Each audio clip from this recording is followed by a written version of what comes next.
Do you know many people are having trouble with their Ford F-150 2011 key not engaging the starter? Don't worry.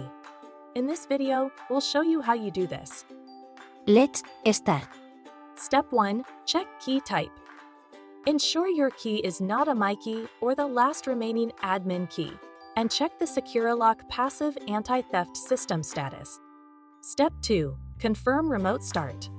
Confirm that your vehicle is not started using a non-Ford approved remote start system programmed as MyKey. Step 3. Verify MyKey.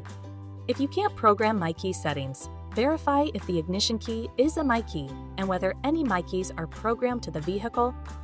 Step 4. Purchase admin key. Purchase a new admin key from your authorized dealer if you've lost the only admin key. Step 5. Reset all MyKeys.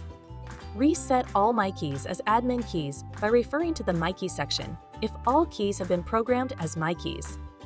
Step 6. Avoid non-approved start. Make sure to avoid using a non-Ford approved remote start system as an admin key, followed by inserting a MyKey without recycling it in the ignition. By following these steps, you should be able to troubleshoot and fix the key issue in your Ford F-150 2011. Still need help? Visit our website for the complete manual. There you will also find questions and answers from other Ford users. Did you find this video helpful? By subscribing, you help us continue to answer users' questions. So, subscribe to our channel.